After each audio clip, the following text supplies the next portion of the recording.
Okay guys, before we start the video, just quickly, First Man is so much more than just a YouTube channel.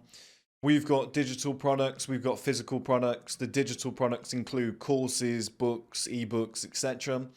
And the physical products is everything from supplements to clothing to grooming products to the paperback physical copy of our book. So the two links will be below. Go and check them out, guys. And now back to the video you came here to watch. Okay guys, welcome back to another video. In this video I want to talk about high value men, okay? And now in hindsight, now that I'm in a position in life where I've ticked all the boxes that get associated with a high value man, okay? I can stop in hindsight and look back and go, I was always a high value man, okay?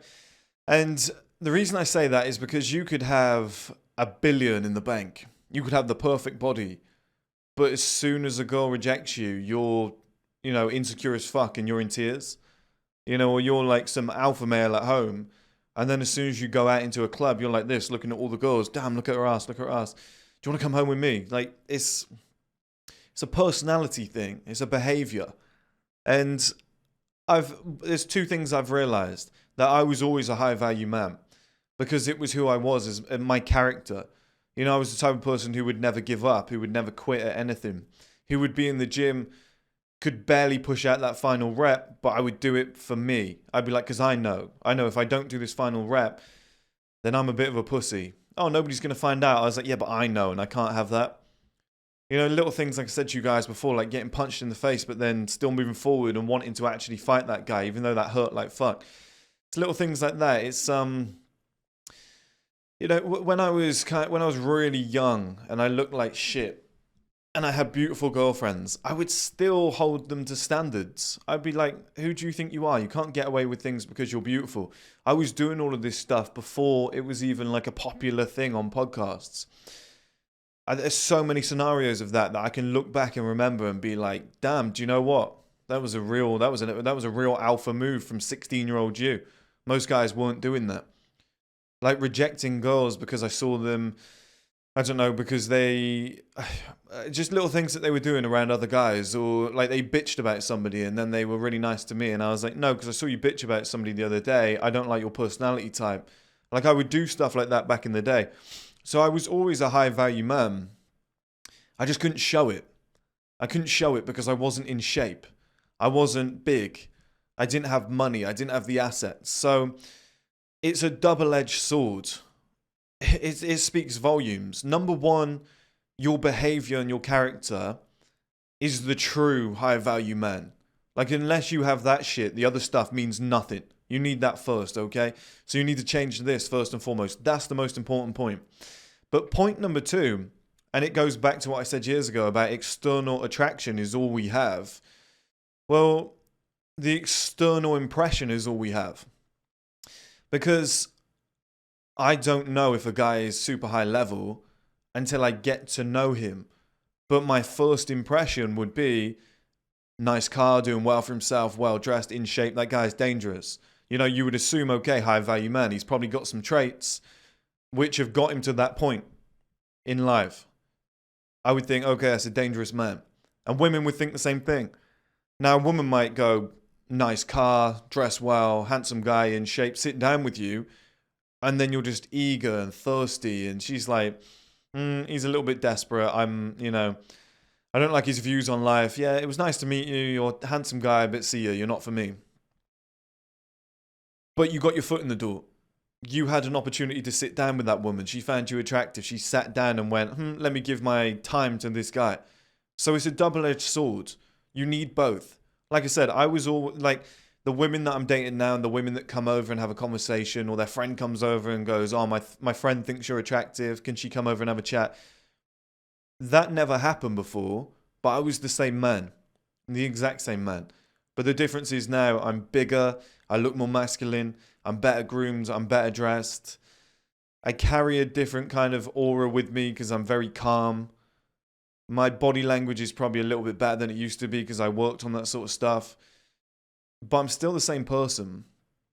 You move differently because you've got money in the bank and you don't need to panic. And you're big and you can box and you're strong, so you're not worried about anybody in the room. So you do move probably a little bit slower and a lot more relaxed, and you talk differently, you conduct yourself differently. So that gives off an aura, okay? But my mindset is still very similar to what I had when I was 18.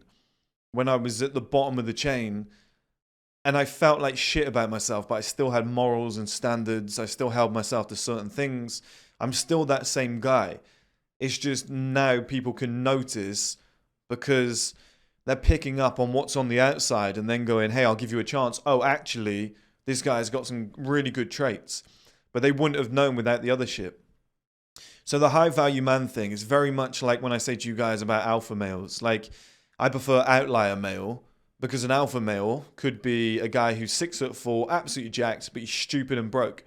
He'd still be like quote unquote an alpha male based on the term of like, oh, this guy's an alpha when he walks into the room. You know, he's like the Chad looking guy with a big jaw and whatever. He would still be categorized as that because he's probably going to sleep with a few women and whatever throughout his life. So people are going to be like, that guy's top dog, he's an alpha, he gets all the girls and all this shit. But an outlier male is somebody who can conduct himself in any circle. A guy who is successful across multiple fields in life, who can handle any scenario that he's put in.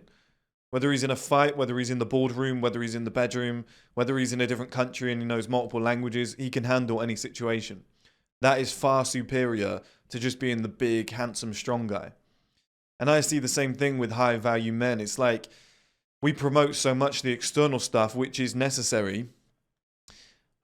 And that is your certification, so to speak, as being a high value man, a man who's got money, who goes to the gym or something like that. You know, you're in shape, you've got money, you've got a few good assets and a nice car, and you dress in suits. Like, that's almost the criteria now.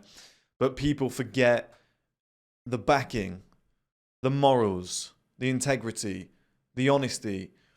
You know, having a woman that is a straight 10 out of 10, she's so beautiful, but she does something. Like, literally, I'll give you an example, and if she's watching this, I apologize.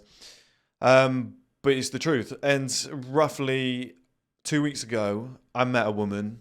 She's unbelievably beautiful. And we exchanged numbers. I was following her on Instagram, and she was liking my pictures, following me back, and I was like, okay, there's something here to follow up with. I'll wait for the right time because I was so busy with work. I was like, if something pops up in my life and I want her to come along with me, I'll message her. That's basically how I do it, okay, guys? And then I saw her following was like 2,000 people, and like 1,000 of them were men. And some of those men I've seen around. And I'm like, that's not the type of men that I want my woman following. So I unfollowed her and I'll never message her again. But she's unbelievably beautiful. But I'm happy to just go, no, cut that off. I'm gone. And it's just those small little traits there that make the difference. You could be a billionaire. But if you're a billionaire who ignores that and goes, yeah, but she's so hot, I don't care. Then you're not a billionaire in mindset. You're not a high value man up here, are you? You might have the nice stuff and the nice jacket and the nice car and whatever, but in here, you're not quite it. You're still somebody that others can run all over. Like, having money doesn't mean you've mastered life. I think that needs to be put into a quote, because a lot of people think, oh, that guy's a millionaire, he's mastered life. A lot of people get depressed. A lot of people have got bad morals. A lot of rich, successful guys still get ran over by women. They're just those rich simps that just get everything taken from them. So those core components, staying true to yourself, you know, doing the right thing in every scenario, even if it makes you look bad. I value people more on that. And I think you can be a high value man. You just don't have high value man stuff, all the status, but you are one in the making. And that's more important to me. That's way more important, because that will, number one, get you there. And number two, it will keep you there. And number three, when you are there, it'll stop you getting taken advantage of.